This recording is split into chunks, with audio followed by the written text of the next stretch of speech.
They say life breaks everyone eventually. Some are left broken, some become something new. This is not a story about fairy tale rescues or grand second chances. This is a story about breaking and choosing to survive anyway. My name is Scarlet, and this is how I rebuilt my life after losing everything. But first, you have to understand what it feels like when your whole world falls silent. The rain drummed steadily against the window pane, each drop tracing a weary path down the glass, as if the sky itself mourned alongside her. Scarlet stood motionless, forehead pressed lightly against the cold, trembling surface. The world outside blurred into 1,000 broken streaks of gray and silver. She could barely see the streetlights anymore. Only a soft, distorted glow remained floating like a fading memory. In the dim amber glow of the kitchen light, she clutched the edge of the chipped countertop. Her hands trembled, the last message from her fiancé still burning against her palms. "I'm sorry, it's over. You'll understand one day." The words penetrated more deeply than any blade. The words were not abrupt and sharp, but rather slow and corrosive, gradually eroding the edges of her sanity, much like rust consumes iron. It wasn't just the breakup. It was the slow unraveling of everything she had trusted. Her heart pounded so violently that she barely heard the storm anymore. The betrayal wasn't sudden. It had been a slow corrosion mist dinners that became normal hollow smiles that no longer reached his eyes, whispered conversations behind closed doors that always stopped when she entered. But tonight, all that silent erosion crystallized into something tangible, irreversible, permanent. Scarlet squeezed her eyes shut, and suddenly she wasn't in the kitchen anymore. 12-year-old Scarlet was hiding behind the staircase with her knees pulled to her chest, listening to her parents argue in raw, exhausted voices. "She's too soft. She'll never survive. She just needs more time." She had clutched the banister tightly, willing herself to be invisible. She had promised herself that she would grow stronger, harder. However, the reality was that some promises come too late. Back in the present, she staggered back from the window, the weight of the betrayal pressing into her chest like an iron vice. Her knees buckled slightly, and she caught herself against the counter with a sharp gasp.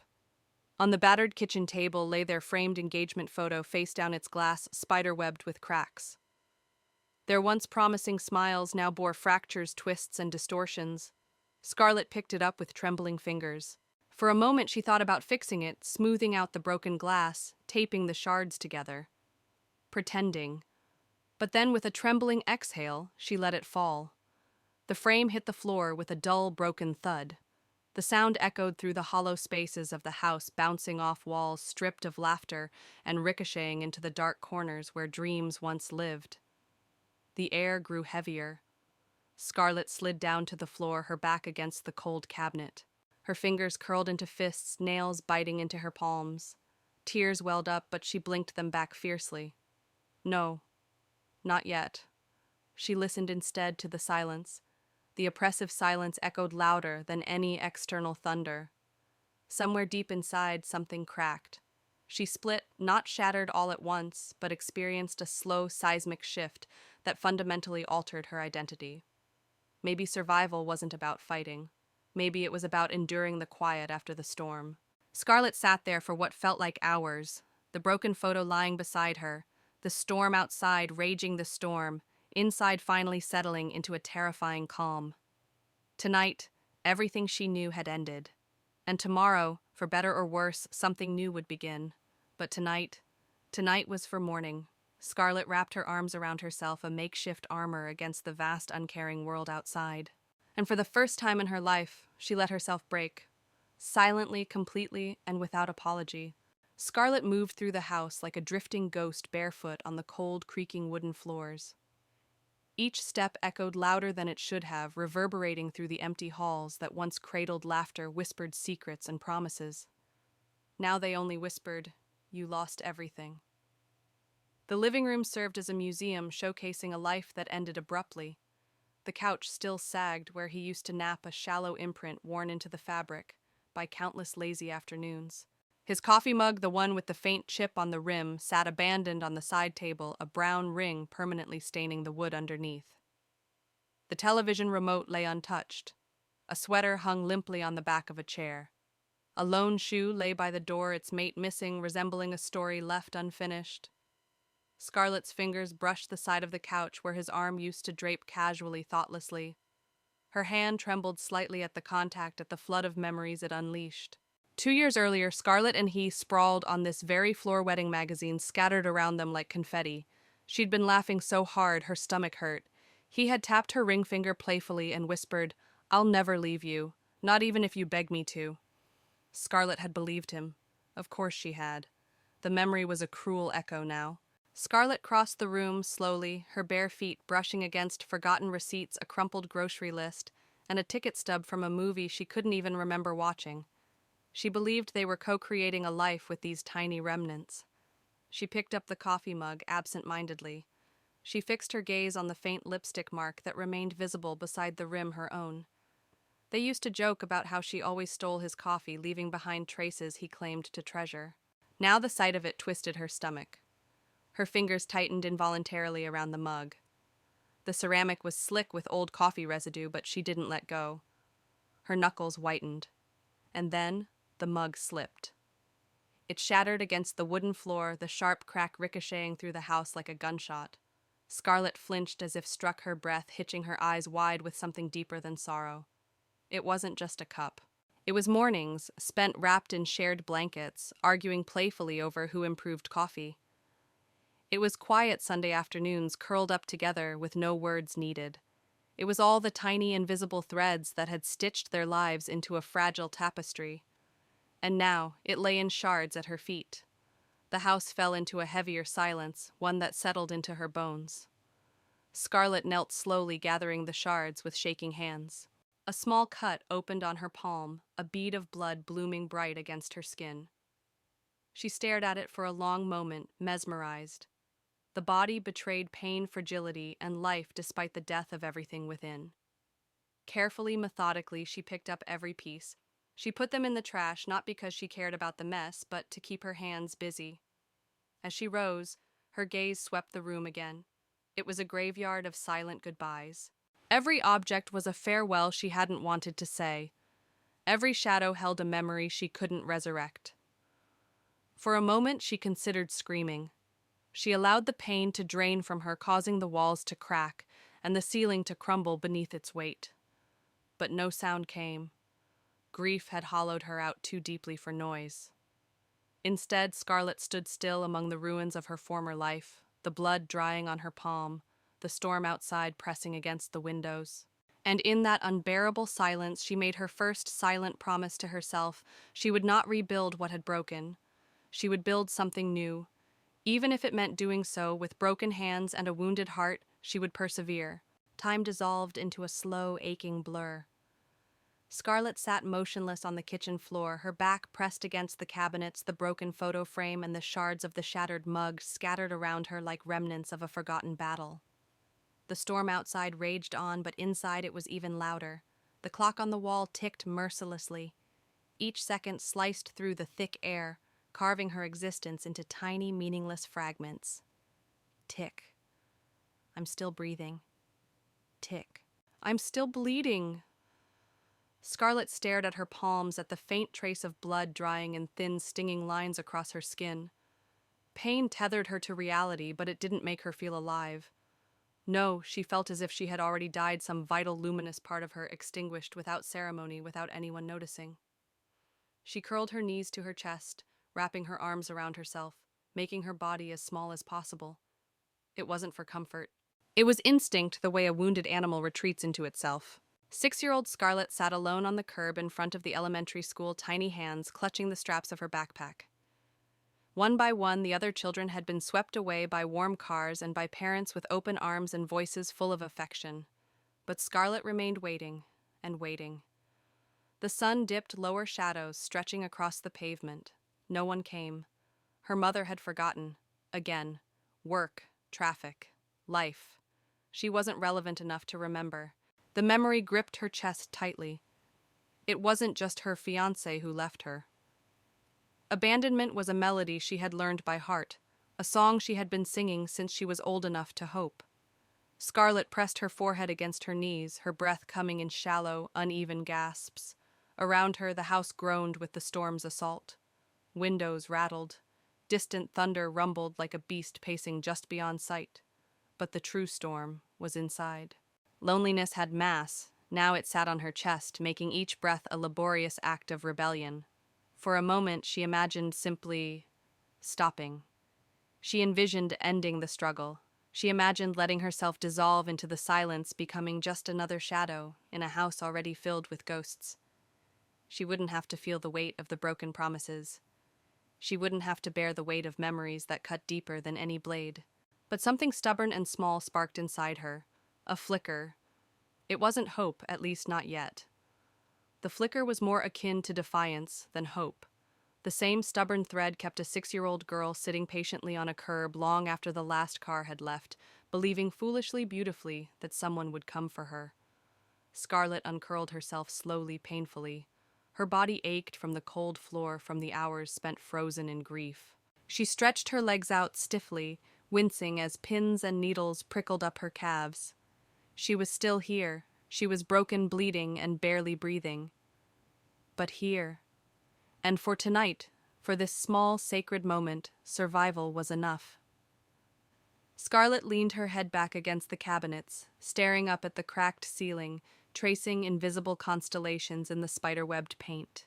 She let the silence cradle her, not as an enemy, but as a witness. Tomorrow the world would demand she move, speak, and pretend. But tonight, she would drown in the silence, and somehow I find a way to surface again. The fluorescent lights inside the convenience store buzzed overhead, casting a sterile, unforgiving glow over the cracked linoleum floor. At the end of the line, Scarlet stood, her arms wrapped around herself, her body sagging under the invisible weight she carried.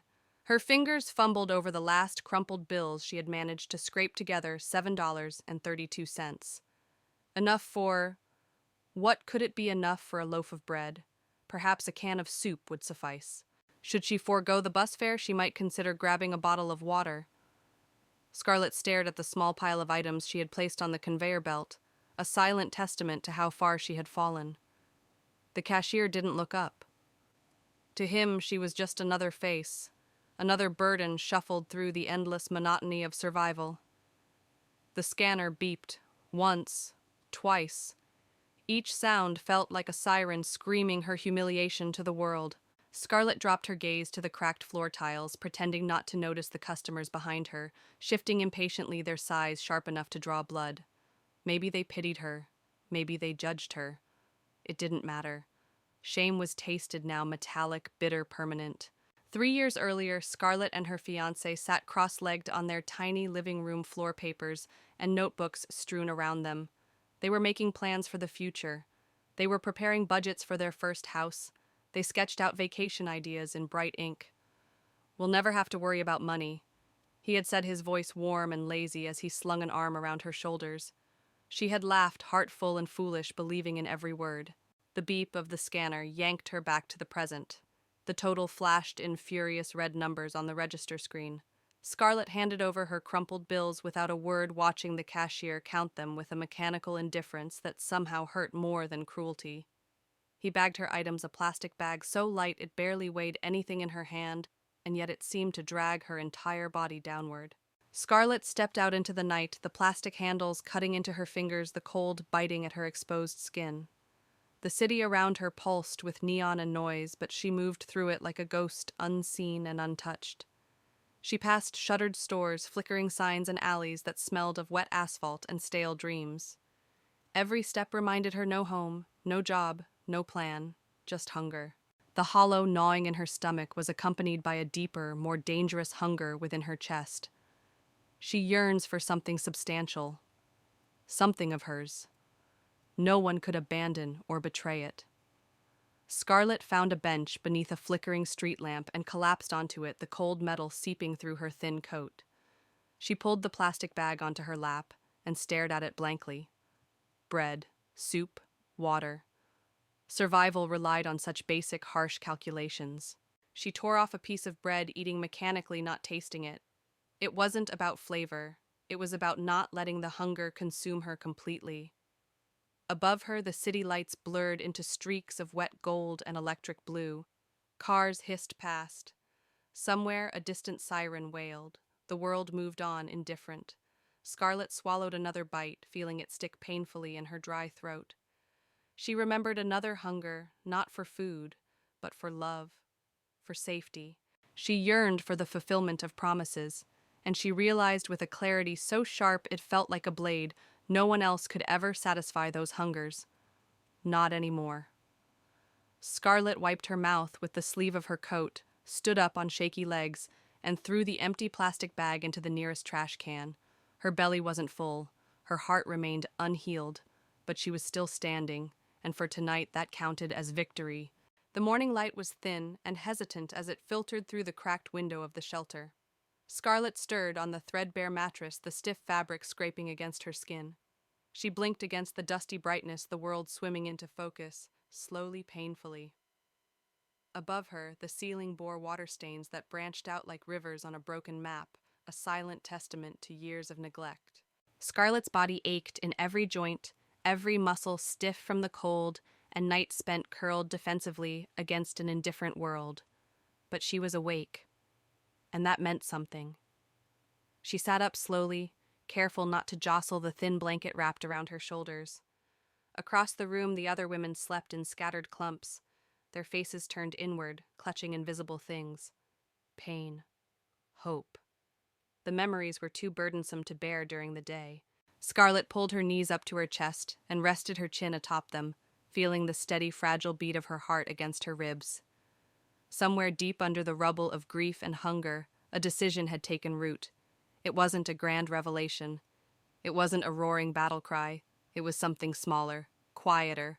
At 7 years old, Scarlet was kneeling in the backyard beside a tiny bird with broken wings.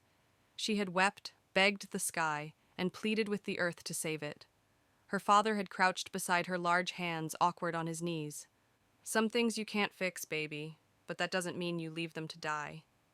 She had stayed there long after the bird's last breath, keeping vigil because leaving would have felt like betrayal. Scarlet pressed her forehead to her knees, breathing in the smell of musty blankets and old wood. The world outside hadn't softened.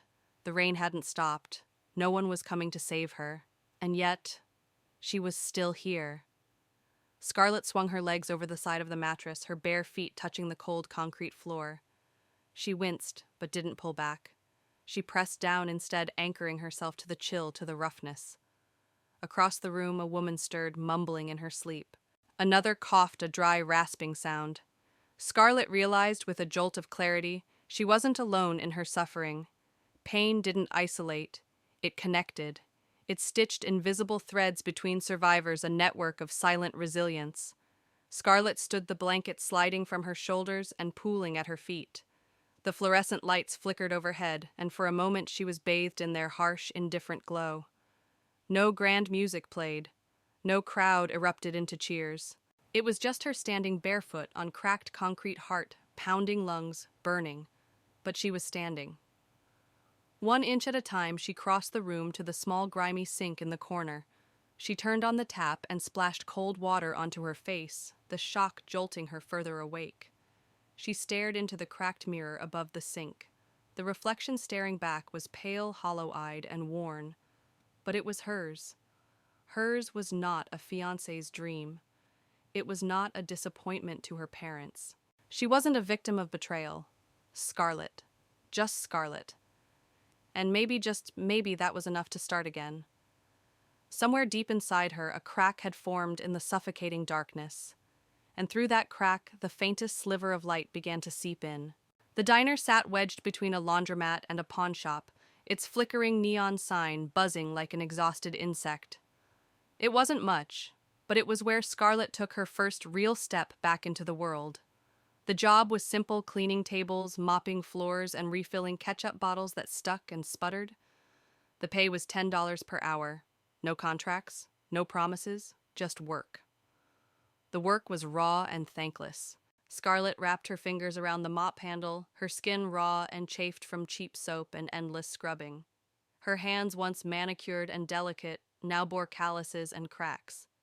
She dipped the mop into the bucket of murky water, wrung it out, and dragged it across the stained tiles with mechanical precision. Each swipe felt like carving her existence back into the earth 1 inch at a time. Age 23. Scarlet sat in a tidy, sunlit office clutching a folder brimming with marketing proposals. She had worn a crisp blazer heels that clicked confidently against marble floors, and dreams so bright they seemed inevitable. "You're going to change everything," her manager had said, smiling. She believed it. Now the dreams felt like relics from another lifetime. Scarlet scrubbed dried ketchup from a cracked Formica tabletop, the red stain smearing like a wound. Customers ignored her. Some snapped at her. Others muttered complaints under their breath. Scarlet absorbed it all without flinching. She didn't lack pride. But because pride, when built on illusions, crumbles faster than a dry leaf, now she was building something real. She was creating something unadulterated and unbreakable. She forged a spine from ash and broken promises. After her shift ended, Scarlet collapsed onto the loading dock out back, a chipped mug of stale coffee cradled between her hands. The city thrummed around her, the low hum of traffic, the occasional wail of a siren, the distant clatter of lives rushing forward. She sipped the bitter coffee and watched the world move. A mother lifted her laughing toddler into a battered car rain dripping off the hood. A street vendor haggled cheerfully with a stubborn customer, both grinning like old friends. Life was happening. Messy, unfair, relentless. And yet, it went on. Scarlet traced a finger around the rim of the mug, feeling the tiny chips and cracks. Broken things could still hold warmth. Broken things could still serve. Maybe broken things could still build. The thought struck her like a soft hammer to the chest, painful but awakening. She wasn't who she used to be. She wasn't the polished girl with the glossy portfolio. She wasn't the fiancée with the glittering ring and the bright future scripted by someone else. She was something new, something unplanned. She exuded a raw and real quality. Scarlet stood slowly, the cold seeping into her knees, the coffee sloshing gently in the chipped mug. Tomorrow she would mop the same floors. She would wipe the same tables. Her hands would ache. Her back would protest.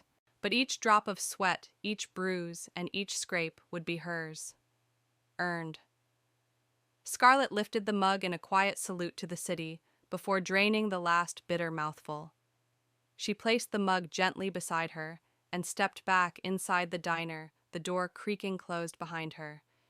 She wasn't rebuilding the life she lost. She was building something entirely new.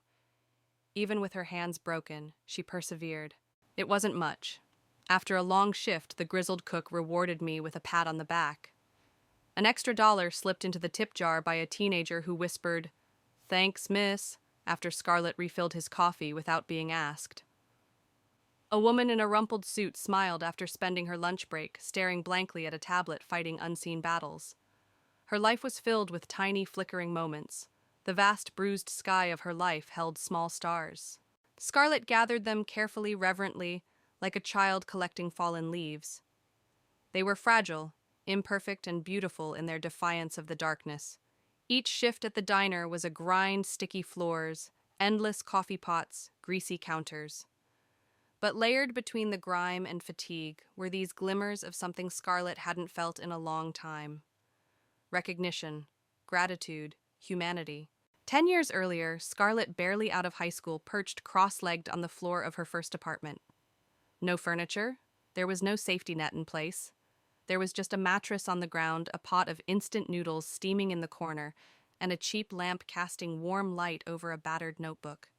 Scarlet had scribbled dreams into its pages, with a borrowed pen, laughing to herself at the absurdity of it all. "Maybe this is enough," she had whispered into the dimness. Freedom. Possibility. Even in the face of adversity, it remains possible. Maybe it could be enough again.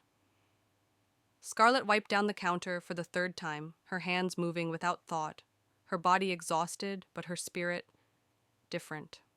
Not healed. Not whole. However, she no longer felt hollow. After her shift one evening, she decided to walk 2 extra blocks to save bus fare. The night air was crisp, the city glittering like a spilled jewelry box, full of sharp edges and hidden treasures. Scarlet pulled her jacket tighter and trudged forward, boots slapping against wet pavement. She passed a corner bookstore with a cracked window and a battered "Help Wanted Part-Time" sign hanging crookedly in the glass. Something tugged at her chest. Stories. Books. She would retreat into these worlds when the reality became too intense. Without thinking, Scarlet slowed her heart quickening in her chest. The bell above the door chimed weakly as she pushed it open. The shop smelled of ink, old paper, and rain-soaked wood, a perfume stronger and sweeter than any high-end fragrance. Rows of tilted shelves leaned under the weight of forgotten worlds. Dust motes danced in shafts of tired light. Behind the counter, an old man looked up, startled at first, then smiled a real smile, one that crinkled all the way to his eyes. Scarlet hesitated, hand still on the doorknob, half ready to flee. But then, she smiled back. Small, cautious, real. In that moment, she realized maybe she wasn't gathering stars after all. Maybe she was stitching them together, one fragile light at a time, into a new constellation. This constellation could potentially guide her home in the future. The application form trembled slightly in Scarlet's hands. The application form was a single sheet of paper. Simple questions: name, address, availability. But to her, it felt heavier than stone. She sat on a worn wooden stool near the bookstore's counter, the musty scent of old paper curling around her like a fragile shield. Mr. Levin, the bookstore owner, busied himself behind the counter, giving her space. His kindness felt foreign after so much indifference, and Scarlet wasn't sure what to do with it. She stared down at the form. Name Scarlet James. No titles, no attachments, no caveats, just Scarlet. Scarlet is a woman who has been woven together by heartbreak, hunger, small victories, and stubborn defiance. 2 years earlier, Scarlet sat across from her fiancé at a glossy restaurant table, candlelight flickering between them. He'd leaned in close, his polished smile bright. "Trust me," he'd said. "You don't have to worry about anything. I'll take care of it all." Back then, those words had sounded like love. Now they sounded like a cage. Scarlet pressed the pen to the paper. Each letter carved a new beginning. Scarlet. Scarlet is not the fiancé in question, not the girl who waited too long to be rescued. Just Scarlet. She filled out the rest of the form with careful, deliberate strokes, her hand steadying as she went. When she finished, she exhaled slowly, as if she had been holding her breath for years. Mr. Levin approached, wiping his hands on a rag. He took the form, squinting at it through thick glasses. "Scarlet, huh?" He murmured, a smile curling one side of his mouth, like the color of survival. Scarlet blinked, startled. No one had ever said it like that before. It wasn't conveyed as a sign of shame. It was not intended as a warning. Instead, it is perceived as a formidable force. Fierce. Beautiful. Mr. Levin tucked the application under the counter. "Come in tomorrow," he said simply. "We'll see how you like it." Scarlet nodded, her throat too tight to speak. She stepped back outside into the crisp evening, the bookstore door swinging shut behind her with a gentle chime. The city stretched out before her, messy, unkind, relentless. But for the first time in what felt like forever, Scarlet wasn't drowning in it. She stood firmly, her name inscribed in her own hand, her decision made with a resolute, unwavering heart. No promises, no guarantees, only possibility. Scarlet turned her face up to the stars, gathering their light into the cracks and bruises of her soul. She smiled, a small, cautious thing, but real. Tomorrow she would shelve books. Tomorrow she would breathe amid stories and dust and quiet hope. Tomorrow she would start again. She didn't start tomorrow because someone gave her permission, not because she had been rescued. She made the decision to do so. And that choice, fragile, stubborn, and breathtaking, changed everything. The bookstore smelled of dust, ink, and quiet hope. Scarlet knelt on the worn wooden floor, reorganizing a shelf of forgotten novels. Her fingers, once tentative, now moved with steady care, brushing dust from battered spines, sliding volumes into place with a reverence born not of nostalgia but of respect. She meticulously arranged each creased page. Every page was creased and the binding was cracked. Each faded cover bears witness to its history, all survivors. This was a reflection of her own resilience. The afternoon light slanted through the shop's front window, casting long bars of gold across the floor. Dust motes swirled in the beams, slow dancing to a music only they could hear. Scarlet smiled faintly and stretched muscles aching in that satisfying way that came from honest work. Last winter, Scarlet curled in a threadbare blanket, watching her breath fog the freezing air, hunger gnawing at her ribs, loneliness gnawing at her soul. Back then, survival had felt like punishment. Every breath was taken from her. Every heartbeat felt like a cruel joke. But now survival felt different. Survival no longer felt like a sentence, a victory. Scarlet stood and dusted off her jeans, feeling the stretch of her body, the weight of her resilience. Mr. Levin appeared from behind a leaning tower of mystery novels, balancing a mug of coffee and a clipboard. He grinned at her over the steam. "You're a natural," he said, his voice warm and rough around the edges. Scarlet ducked her head cheeks, flushing with a pride she hadn't let herself feel in a long time. She didn't need grand declarations. She didn't need applause. Just this quiet acknowledgement, recognition, belonging. Mr. Levin tapped the clipboard. "Inventory's coming up. Think you're ready for a little more responsibility?" Scarlet hesitated, a flicker of old fear sparking in her chest. What if she failed? What if she wasn't enough? But then she remembered the cold concrete floors of the shelter. She recalled the shattered coffee cup. The streets were deserted. She remembered surviving every moment she thought she wouldn't. Scarlet lifted her chin, the sunlight catching in her hair, painting her in hues of burnished gold. "I'm ready," she said.